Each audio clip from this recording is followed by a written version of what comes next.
dulmi ya dulmiga waa laga bixiyay tolkayo midooba reer u dawladeeya ma jirto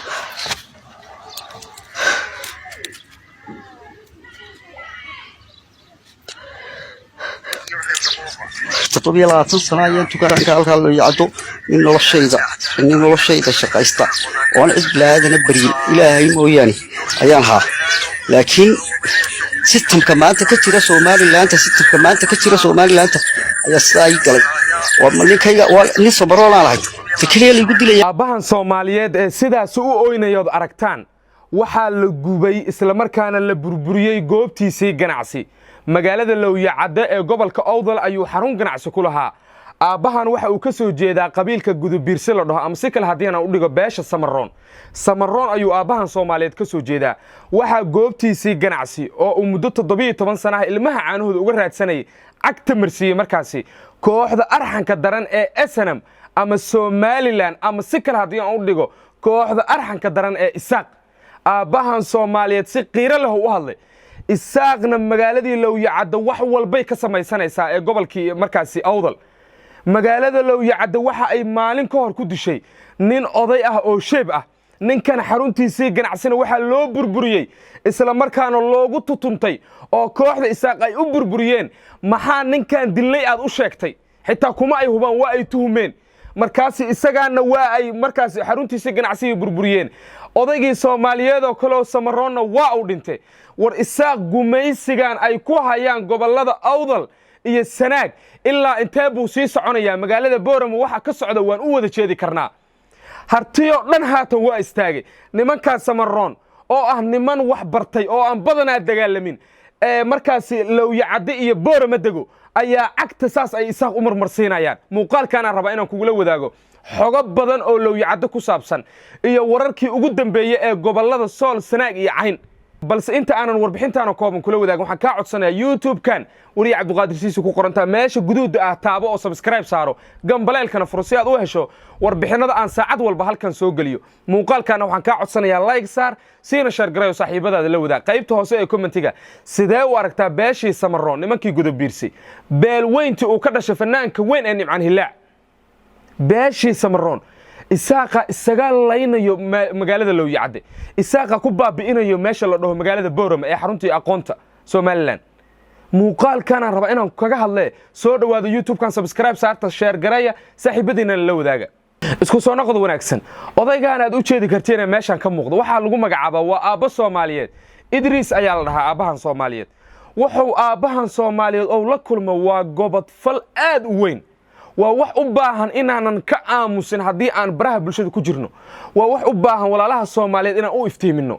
odaygan waxa uu ka soo jeedaa arki kartid beesha Gudubiirse si kale hadaan kugu dhigo ninkan waa Samaroon xaruntan ganacsi haata uu ku kor oynayo oo uu ku kor barooranayo waa xarun ganacsi waxyaabo yar oo ku gala jiray xaruntiisii ganacsi xalay xilli dambe ayaa koox ka tirsan Isaaqland ama si kale hadii aan idinku dhigo ciidamada Somaliland ciidamada Somaliland lama arkay waa isaaq wax Somaliland dhin joogay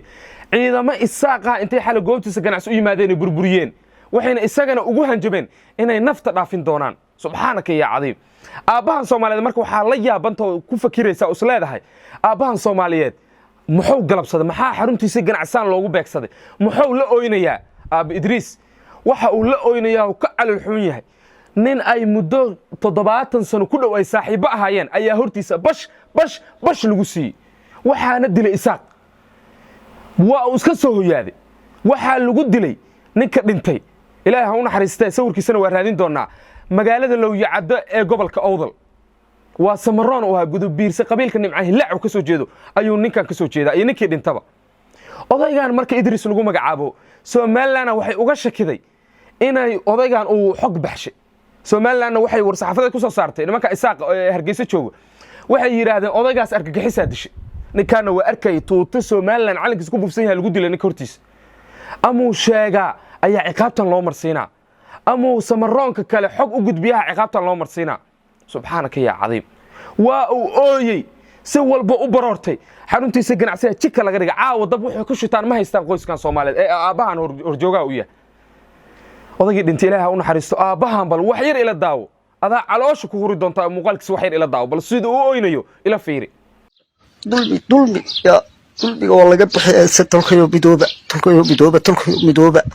tolkayo midooba reer u dawladeeya ma jirto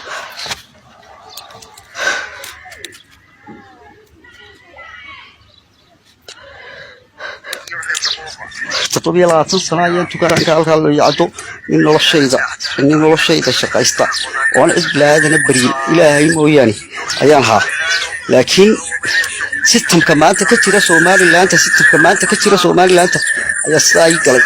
waa ninkayga waa nin Soomaaliland ahay fikriye liigu dilay wararka sidoo kale aynu ka helayno gobolka Sool ayaa waxa ay sheegayaan dagaal aad u culus ayaa wax uu ka soconaya deegaan lagu magacaabo Samakaab waa deegaan markaas gobolka Sool ka tirsan waxaana halkaas isku hayo ciidan in Cambaarshe oo wata Mahad Cambaarshe iyo ciidankii Soomaaliland magaaladaas deegaanka aan idin sheegay ee Samakaab waxa jooga markaas ciidamo dhulbahanta ah ciidankii Isaaq waxay ka shakiyeen ciidanka Samakaab ku sugan ee dhulbahantaha u badan inay gooso rabaan oo laascanood ay u socdaan markaas waxay ku dhaheen hubka aad haydin waa inaad soo wareejiseen 20 jir ma hub wareejina marka ma yidhaahn ma wareejinayno iyagoo halkaas hubkii ku diiday inay wareejiyaan ayaa mar qura waxa yimaado guuto la sheegay inay madaxtooyada Hargeysa ka soo tagtay deegaanka Samakaab yimaadeen gobolka Sool xabad ayaa ka socoto Mahad Cambaarshe isagana waa uu dhuuntay sida xogta ku helnay Mahad Cambaarshe ciidanka uu wato iyo ciidankii Soomaaliland oo dhinaca ayaa haatan ku dagaalamaya deegaanka Samakaab oo aan sidaas uga fogeyn magaalada Laascaanood ee xarunta gobolka Sool xaaladda deegaankaasi waa kacsan tahay caaw magaalada Laascaanood waxa laga dareemayaa dhaqdhaqaaqii ugu xoogana abid maadaama garaadka gobolka uu amray markaas iyo garaadiinta magaaladaas ku sugan in ciidan gurmada la gaarsiiyo deegaankaasi ciidamada Soomaaliland ay markaas kula dagaalamayaan wiilasha dhulbahanta waa laga shakiyay ciidamadii Soomaaliland waxay dhaheen waa inaad hub ka keentaan askar hub wata ma askar kale hub siinaa marka maya ma dhiibaynay anaga wax hubaan bixinayna lama arko ciidamadii dhulbahanta oo laga shakisanaa inay Laascaanood u goosan rabaan ayaa sidaas dhahay xalayna waa idin sheego xogaan baahiyo waataan idin iraada Mahad Cambaarshe saacadaha soo aadan magaalada Laascaanood ka soo dhaxali doona haatan isagii ciidankiisii oo godoodsan oo la dhaahubka keenoo diiday iyo ciidan Soomaaliland haatan deegaankaas isku hayo oo aan sidaas uga fogeyn magaalada Laascaanood marka xaaladda gobolka waa sidaas ciidamadii Soomaaliland wali waxay ku jiraan rafashadii ugu dambeeyay macna waa laga sii tanaazulaya waa laga sii macna Soomaaliland waa sii quusanaysa si kala hadaan kugu dhigo marka wixii soo kordha halkaanaad kala soconaysaa sidee marka wararkayga u heli kartaa YouTube-kan subscribe qurbo meel walba joog YouTube-kan subscribe-ka dhagsi maxay ka dhibaysaa walaalkaana waxay u gashaa subscribe saaro YouTube-kan wax ka dhibi ma siisiina waxay u gashaa gambaleelkana furo muuqaalkana like saar share garay saaxiibadiina la wadaaga wixii warar soo kordhaana halkan ayaan daqiiqada walba kaamirada intaan u furto ayaan idin kula wadaagayaa saaxiibayaal soo dhawaada mar kale dulmi ya dulmiga waa laga bixiyay tolkayo midooba reer u dawladeeya ma jirto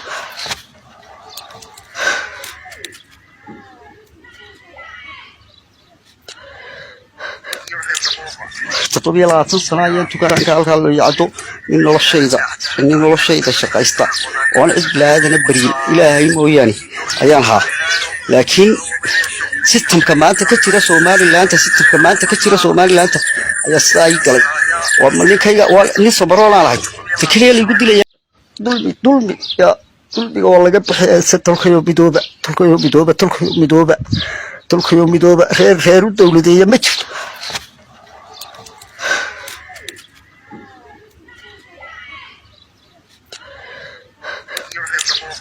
toddobiyo labaatan sano ayaan tukaanka halkaa loo yacdo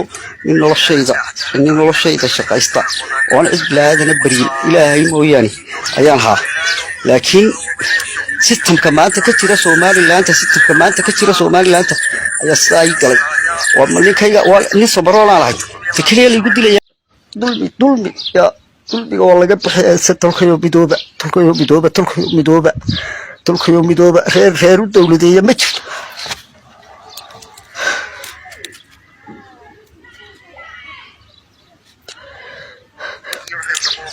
toddobiyo labaatan sano ayaan tukaanka halkaa loo yacdo in noloshayda shaqaysta oon cid bilaadana baryin ilaahay mooyaane ayaan haa laakiin sistamka maanta ka jira Somaliland sistamka maanta ka jira Somaliland ayaa sidaa ii galay waa ninkayga waa nin sabaroon lahayd fikriye lagu dilay dulmi ya dulmiga waa laga bixiyay tolkayo midooba reer dawladeeya ma jirto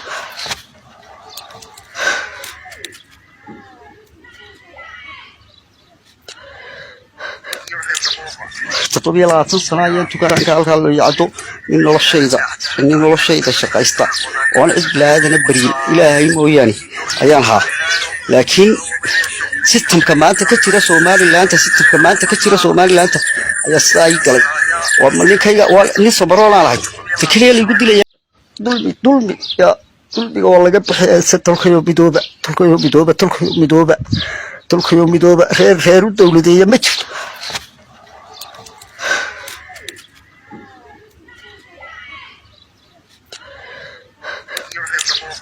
تطبيق العاطفة صناعية تكرر كالكال يعطو من noloshayda shaqaysta oo isblaadana bariin ilaahay mooyani ayaan haa laakiin sistamka maanta ka jira Somaliland ayaa sidaa ii galay waa ninkayga waa nin sabaroon lahayd fikriye lagu dilay